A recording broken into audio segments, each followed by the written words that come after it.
Well guys, I went to make a simple video and it quickly spiraled out of control. I went down the rabbit hole and dove into some stuff that needed addressing on this car. You'll see it. Hope you guys enjoy. Let's begin. The last couple videos you saw, I installed a brand new titanium X-pipe exhaust. It turned out really nice and it sounds pretty sweet in my opinion.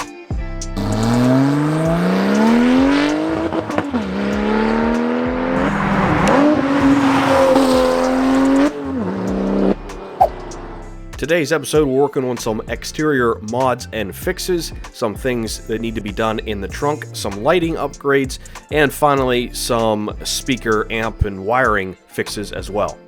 The ongoing cheap 996 project. Now we're moving on to some finishing touches, working on the front end of the car. There are a lot of things that need addressed, some half-ass jobs from the previous owner that I have to fix, parts that need replacing, refinishing, etc. Let's dive into it, guys. The work on the Porsche continues. Now before getting started on the Porsche, I didn't want to install new exterior parts on a dirty car, so it was a beautiful day out. I decided to wash the truck, I decided to wash the car, and I washed the girl's car as well so I wouldn't get in trouble. Now before I hear anything about this brush, the brush that I use is super soft, it's microfiber, it doesn't scratch anything, I assure you. It's the same thing as using like a microfiber towel or washcloth.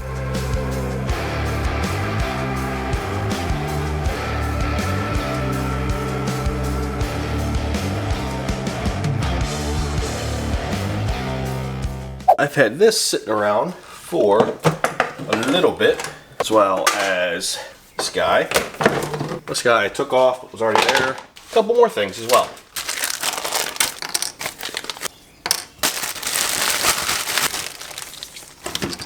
I'm missing lots of parts in the front trunk area.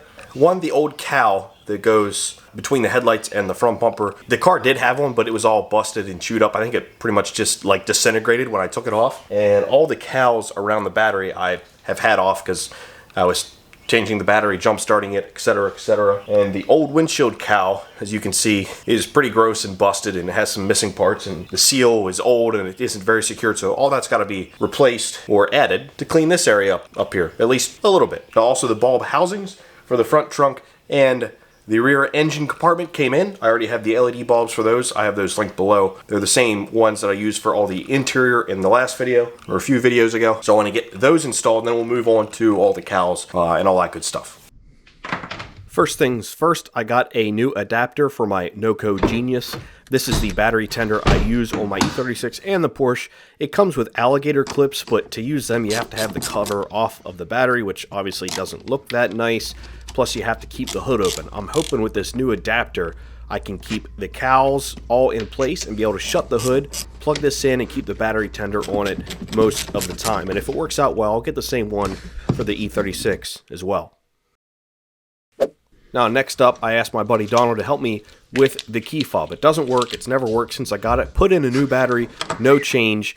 He said there's a microprocessor in there, so it's actually pretty complex, but we tested the buttons work, but further than that, we don't know what the problem is. So I'm probably just gonna have to get a new key fob. I need a second key anyway, but I really don't want to spend the money to get a new one because they're super expensive. So if you guys have alternatives, let me know.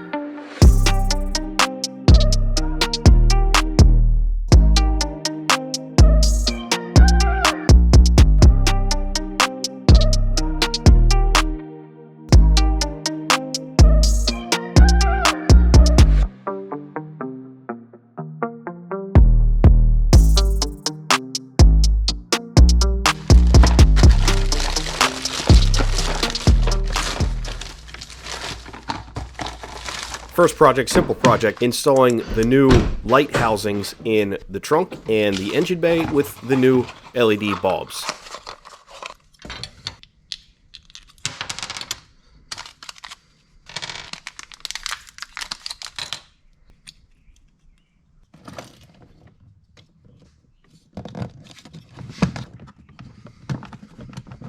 It's the little things, right guys? Like that's so nice. Now I'm not sure how to know if it turns off, because right there it's still on. I'll just put you guys in there and you guys tell me if it turns off.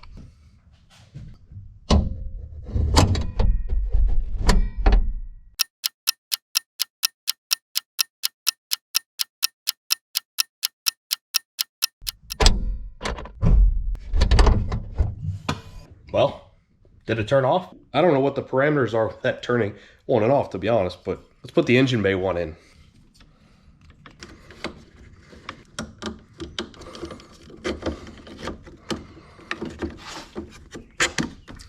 Well, that's just pretty doggone nice. Not that that'll really ever help me see that much, but just the fact that it's there, now it's LED and nice and bright, is cool. This one I might be able to see through the vents if it's on or not when it shuts. It's definitely still on. I don't know, guys. Maybe that's why they were removed, because they didn't turn off for some reason. But I'll shut everything, see what happens. Oh. Well, I think this rear one turned off. I don't see any light coming from that at all. Nope. Yeah, it's definitely off. Oh, there, it just kicked on. All right, so the rear is good. I'm just unsure about the front. Figured it out. The latch switch does work. I traced the wire and I pushed it down, and watch this. It's obviously off now, right? I'm just gonna pull this so I don't have to walk around the car. Bam, perfect. There we go, there it's off. Nice. Thought we were gonna have a wiring issue, we don't. Front works perfect, the rear works perfect. Check out this LED bulb kit. It is really, really nice. I'm impressed. They all fit perfectly and they seem to be really high quality. I like the color and they're not super expensive. Now time to move on to the windshield cowl and replacing it with a nice new OEM part.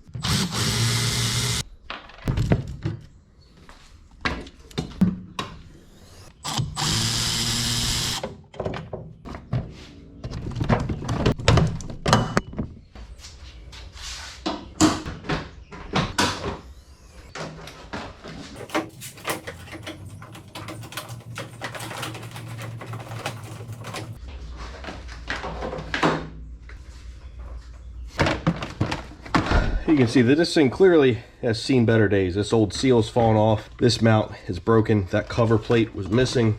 This mount is broken. This thing is completely toast.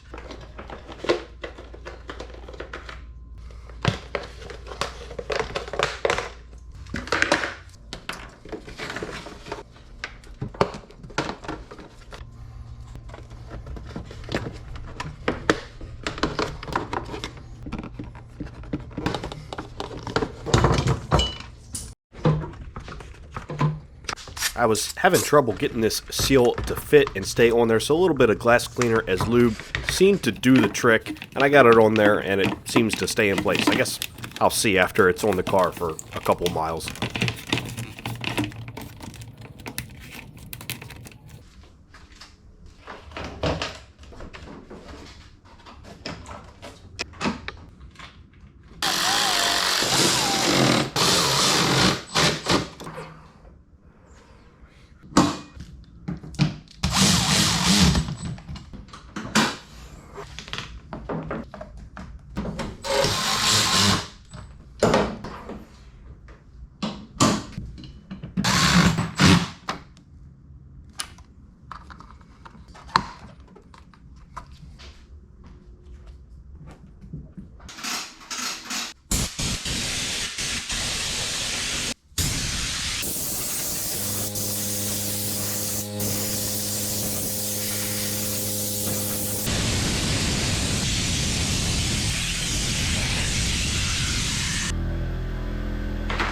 I've pretty much had this car parked in the garage most of the time I've owned it, so I'd like to think that all of this debris and leaves and crap came from the previous owner, but boy, was there ever a lot in there.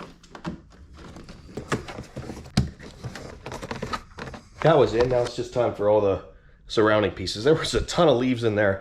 I got a lot of them out, but really, I'd have to rip apart a whole bunch more stuff to get all the crap out of there, but it's much better than what it was. Now moving on to this front cowl piece. I don't know what you technically call it, but it just sits right in here and covers up all that crap. It looked pretty cheap without it. Like, it looked like it was an unfinished bumper job. So this is going to clean that up a lot.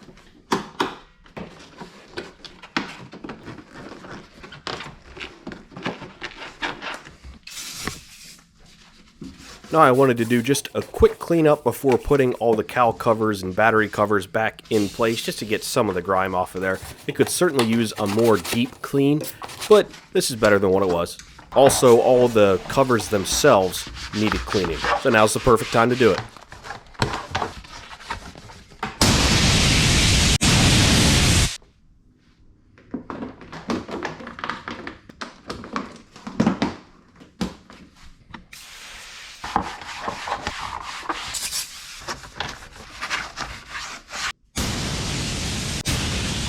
While I was installing this passenger side cover, I figured, why don't I try and zip tie the new battery tender adapter on there, because there's a nice little slot where it fits perfectly. So I get that zip tied in there, and I think it turned out pretty clean. I can't honestly think of a better spot for it.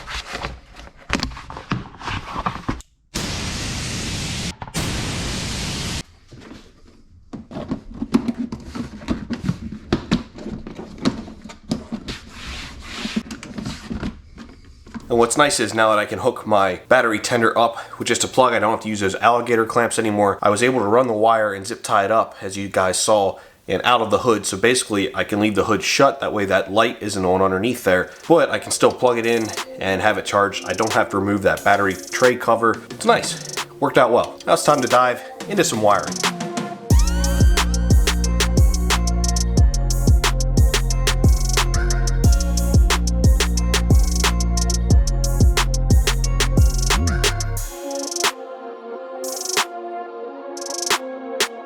Cowls are all back in and looking really nice in there. It looks OEM, except for all the rest of the mess that I have in there. You see all the wiring hanging out? That's because if you didn't watch the video of me installing the double DIN head unit. What is this? Why is this spliced in the weirdest way? Speaker wires or auxiliary wires or something. The previous owner removed the amp and just wired the old single DIN Walmart stereo that didn't work straight into the speakers. So that's how I have it wired in. It was temporary. The speakers don't sound bad, but they don't sound good. So after some research and some digging, I went with this Pioneer 5-channel amp, and I picked it because of it's a relatively small-ish size. It should be able to fit in the stock amp location-ish. It's not gonna fit quite like factory, but it's gonna fit well, and I'll be able to hide it decently at least. So first things first, trying to get all the crap out of this trunk, and boy was there a lot in there, and it's super dirty, as you can tell. Then, diving into the wiring, got to cut the old connector off, get the power and ground all taped up and protected, and then I need to get all of the lining out of the way so I can figure out how I'm going to mount this amp and run all the wires and then all that good stuff. And then it's on to the wiring, and then it's on to the disassembly of the radio again, even though I have it fully installed, because I need to access wiring behind there for all the auxiliary cables, the remote cable for the amp, and I need to remove all of the speaker wires that the previous owner put in there. And boy, were there a lot of wires I needed to remove. Now next up, there were some little built-in bolts at the bottom where I'm mounting this amp, and they actually kept the amp from sitting all the way down, so I ground those off, and then it was time to add some foam to the amp. Now I'm hoping once I add this foam, that's how it's going to stay in this little channel. The goal was to make it a press fit.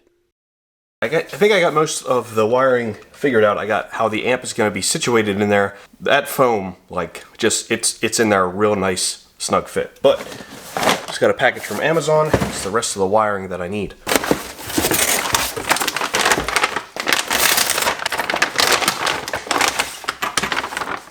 Now, most of the stuff I'm actually not going to need, but I do need some of it. One of the main things I needed was actually this cable junction here. This will run all of my channels and ground. Pretty straightforward stuff. Now it is nice, since the previous owner did some hack job wiring, the wires are already ran from the engine compartment to inside the car, so I can just follow those to run the proper wires now. Before running any wires, I got all the old speaker wires stripped from the old harness, so they're ready to install into the new amp. So I just need to follow all these wires and fit these big old bulky things in there somehow. Easier said than done. First, I started yanking out all the old speaker wires. You'll see how the previous owner had them run all the way up there to run to the speakers from the head unit. Then it was time to try to figure out how to get all of these auxiliary cables in there. With 6 of them, it was a hassle. They are thick. They needed a big hole. Luckily, I found one that was already there from the factory. Worked pretty well running down to the passenger side footwell. I just had to go back and forth a bunch of times with the clothes hanger, yank on it, pull on it, etc. Once I got it through, I got it all untaped from the clothes hanger, and then it was time to run it up in behind the dash and into the radio. Got all the wires run completely. Now it's just time for power and ground. Make sure all the RCA cables, whatever you want to call them, are hooked up correctly, and then time to test. The worst part is over. Get all those thick cables in there was not easy, but it's done.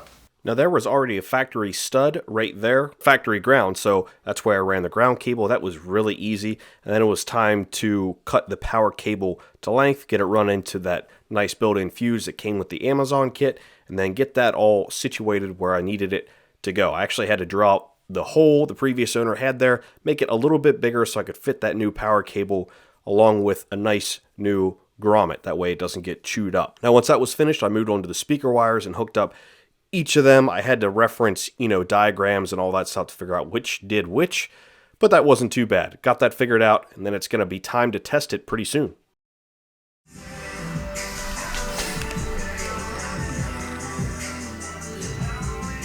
Well, I've made quite the mess here, all throughout the garage, the workbenches, the trunk of the Porsche. Yeah, there's, wow. I got it all wired up and working.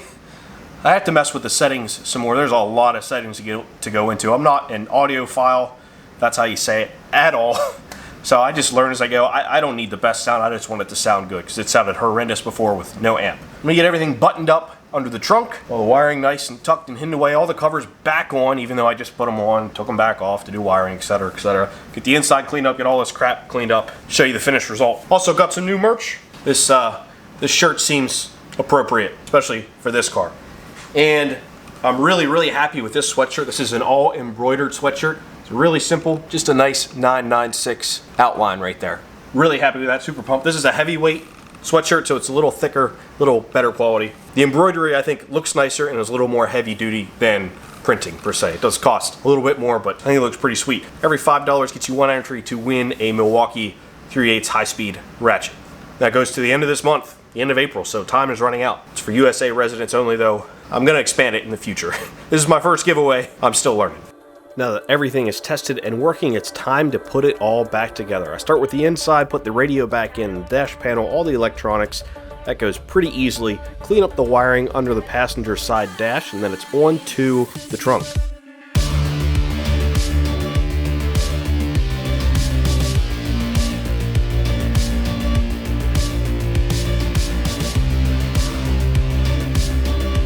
Now, one thing I did forget about is making an additional hole for the audio cables to come through, but I did that, added a grommet, looks super clean and nice, happy with that. Now, it's time to finish everything else up front, make it clean, nice, and tight.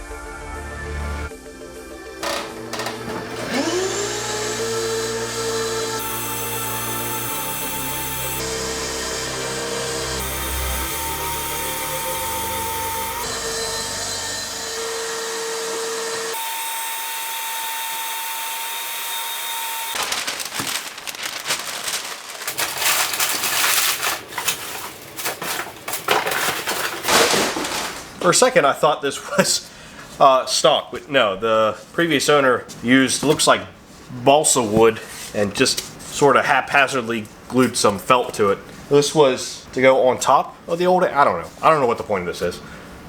Moving on.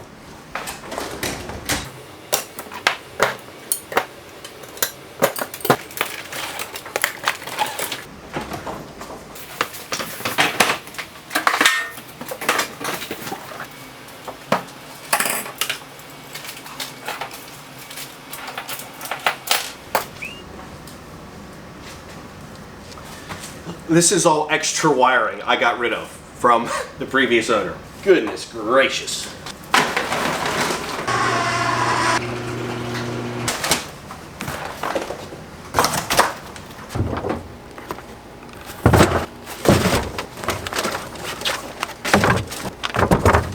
Annual shot of me throwing away crap from the previous owner. Anyway, that's a little better. Let's show you the finished product.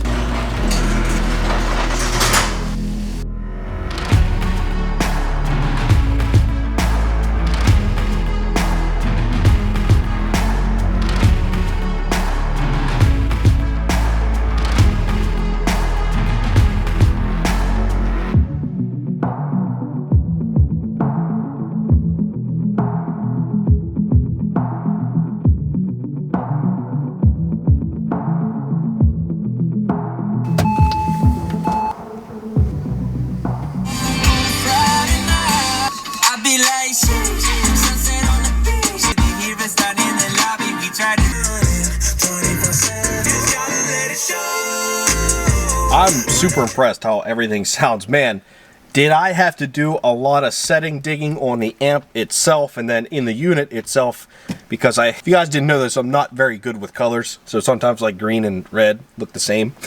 So I actually had the speakers wired the wrong way when I was trying to power the door speakers as subs, and I had them bridged. Only one of them was working, and then this speaker back here was making a weird noise, and I couldn't figure it out. I just had the wrong wires hooked up, because I couldn't really tell what the colors were. Once I got that fixed, and then I started diving into frequencies, high pass filters, low pass filters, it's pretty dialed right now. I can't really see it sounding much better than it is right now. So I'm gonna rock this for a while, and then probably upgrade all the speakers.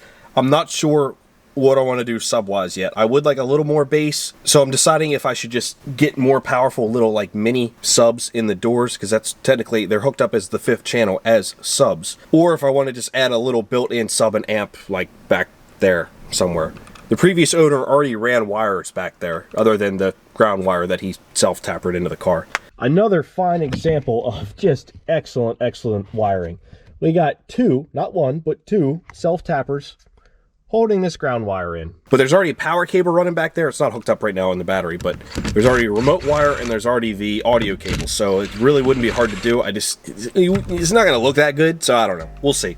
I'll play with this for a while, see what I think about it in a couple weeks, and go from there. It's not gonna come through on camera. The sound from the old system without an amp and the sound from this system with an amp is gonna sound exactly the same to you guys, but take it from me, it sounds way nicer. I'll link that Pioneer radio below, as well as the Toto head unit. This had all the specs that I wanted. This is 5-channel, so I got it all hooked up like it should be from the factory. Let me show you guys here that it is solid in there. Technically just wedged in there with some foam, but it does not move any direction unless you want it to. If I really wanted it to, I could pull it up, but as far as just sitting there, like, it's solid, and it looks not too different from factory. Like I said before, this went a little out of control. I went down the rabbit hole. I was just going to replace the stuff up front, clean it up, make it look like factory, but then I thought, that's kind of a boring video. Let's throw an amp in there. Well, the amp this took all day to install, like, no lie. I spent almost the entire day installing just this amp, but I'm super happy with how it came out and how it sounds. Thanks for watching, guys. See you in the next video.